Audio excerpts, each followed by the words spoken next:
नमस्कार, आप देख रहे हैं एपी टुडे न्यूज़ 24। चार धाम यात्रा से पहले कर लें तैयारी वरना निरस्त हो सकती है आपकी यात्रा। देहरादून राजपुर रोड आरटीओ क्षेत्रीय परिवहन अधिकारी अनीता चंद से संवाददाता राहुल कन्नौजिया ने बात की, जिसमें चार धाम यात्रा को लेकर उन्होंने बताया कि यात्रियों की सुविधा के लिए ऑनलाइन व ऑफलाइन यात्रा ग्रीन कार्ड बन रहे हैं, जिसमें कि बाहर से आने वाले परिवहन के लिए ग्रीन कार्ड की अवधि 13 दिन से 15 दिन तक वैलिड होगी और यह हर जिले में परिवहन विभाग यात्रा इंस्पेक्टर चौकियां भी बनाई जाएंगी, जैसे कि ऋषिकेश, लाल तप्पड़, हरबटपुरा, सरोड़ी, मसूरी, देहरादून। इन स्थानों पर यात्री चेकिंग चौकियां बनाई जाएगी। उत्तराखंड ट्रैफिक नियमों का पालन न करने वालों का चालान किया जाएगा।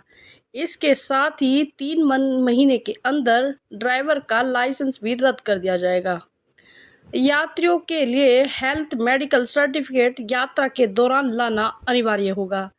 यदि किसी चार धाम यात्री के पास हेल्थ सर्टिफिकेट नहीं होगा तो उसी दौरान उसकी यात्रा को वापस कर दिया जाएगा। देहरादून से एपी टुडे न्यूज़ 24 के लिए देखिए हमारी एक खास रिपोर्ट।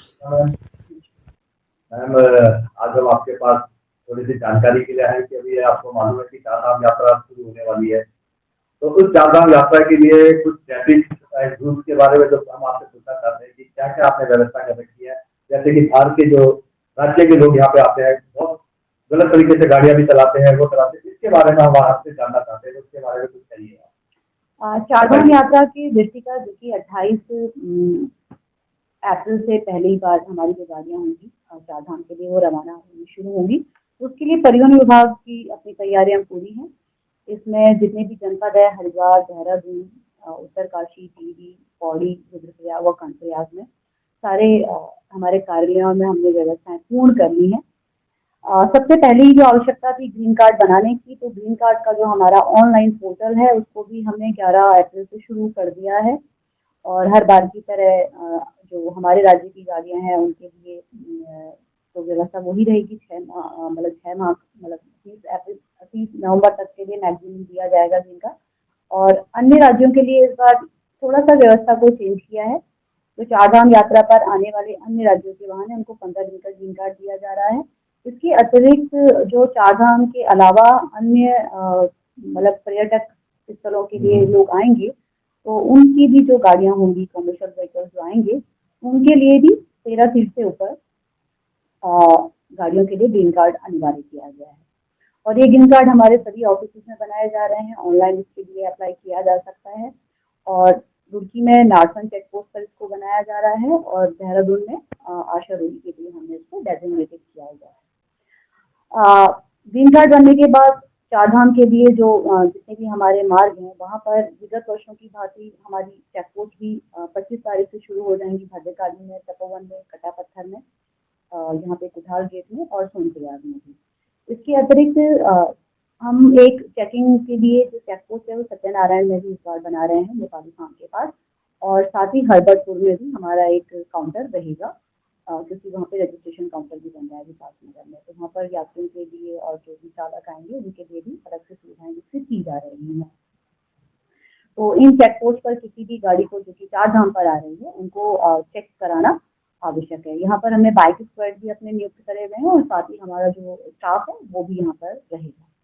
इनके जो टाइमिंग्स हैं वो भी डिस्प्ले कर दिए हैं। सुबह से 4 बजे से शाम के 10 बजे तक है। ग्रीन कार्ड भी सुबह के 8 बजे से शाम के 6 बजे तक सभी कार्यालयों में बन रहे हैं। जो हमारे चेकिंग से रिलेटेड जो हमारे कंसर्न होते हैं चारधाम मार्गों पर वो बहुत जरूरी है। तो अभी जो हमारा रेगुलर प्रवर्तन दल है सभी जनपदों में ARTO एनफोर्समेंट भी है, CTOs भी हैं, तो उनको तो हमने निर्देशित कर ही दिया है कार्रवाई करने के लिए।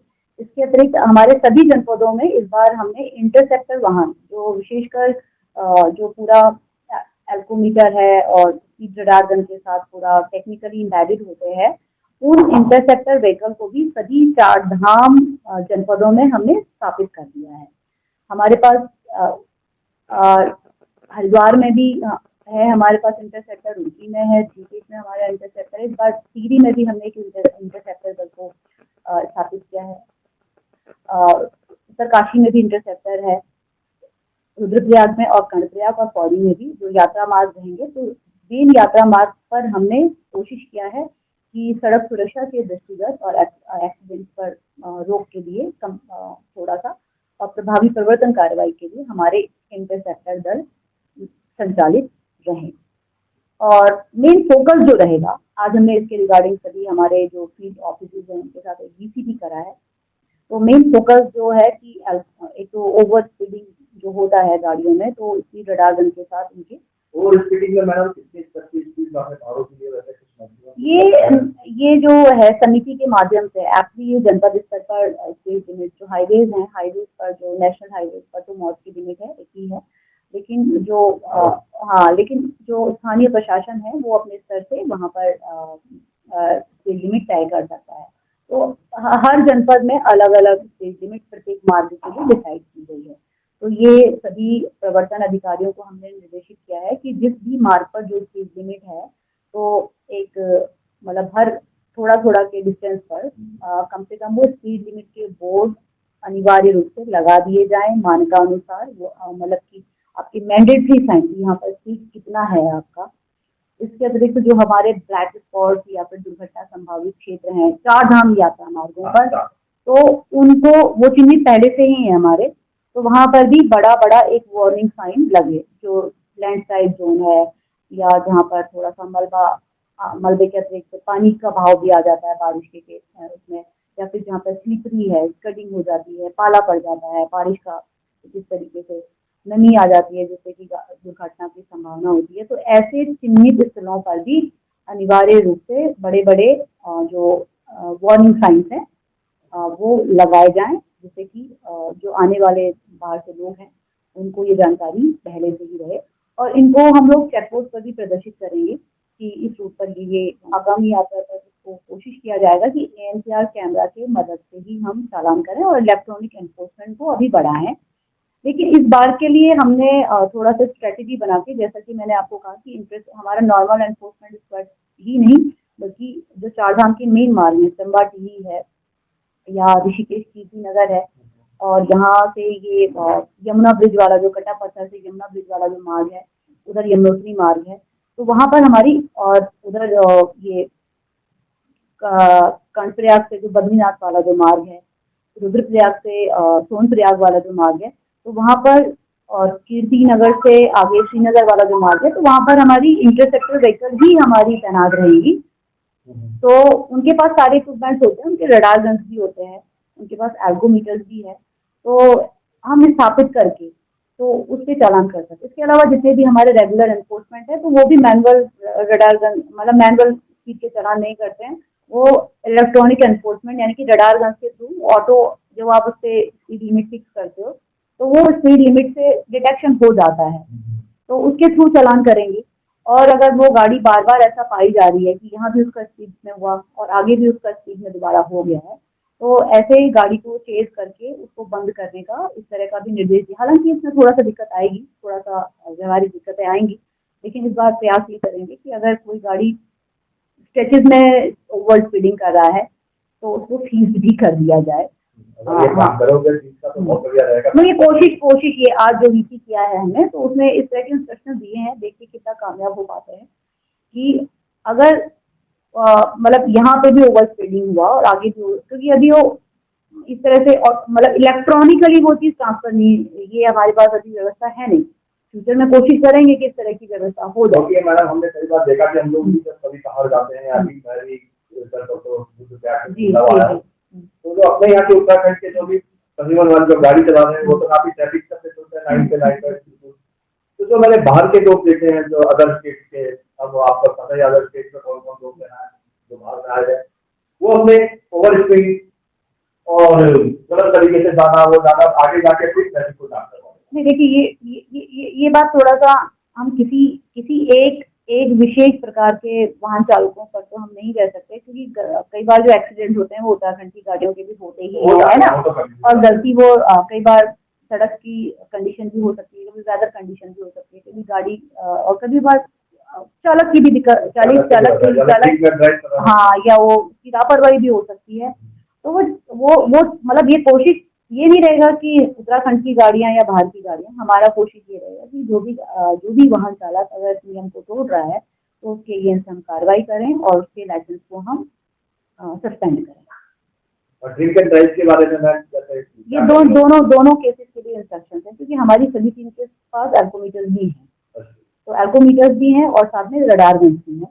तो यही इंस्ट्रक्शन है कि दोनों इक्विपमेंट से रेगुलर चेकिंग की जाए 25 तारीख के बाद, और यात्रा के शुरू में तो एक चेकिंग मतलब एक इम्पैक्टफुल ड्राइव हम लोग चलाएं और कोशिश करें। हमारे इस तारीख पर छुट्टियां पड़ने वाली है, बच्चे जो है तो काफी पर्यटक जो हमारे देहरादून के अंदर भी आएंगे और काफी जगह है घूमने के लिए, सारा मसूरी, तो इसके बारे में भी मैं कुछ सोचा है आपने ये वहाँ के ट्रैफिक के लिए जो पर्यटक जो आएंगे तो प्राइवेट गाड़ियों में जो आते हैं जो जैसे पहुंचने होता है राजपुर रोड से मसूरी रोड पर तो हमारी चेकिंग रेगुलर होती है, और उधर लाल तप्पड़ में भी होती है, और आशा रोडी वाले रूट को भी हम लोग कवर करते हैं। उधर विकास नगर वाला रूट भी रेगुलर उससे हमारा जो है सिमरी वाला और फिलहाल वाला हमारा परिवर्तन दल रहता है, विकास नगर दल भी रहता है।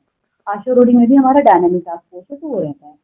और ये जो रिश्तना के आसपास वाला है, इस पर हम इंटरसेप्टर भी हमारी व्हीकल रहता है, और यहाँ का जो लोकल हमारा प्रवर्तन दल है वो पूरे क्षेत्र में कर देता है इसमें। तो और मसूरी तक के लिए हमने एक तो वहाँ पे कुठार गेट से हमारा चेक पोस्ट बनेगा ही यात्रा का, तो वहाँ पे भी थोड़ा सा एक मतलब एक कंट्रोल तो रहेगा।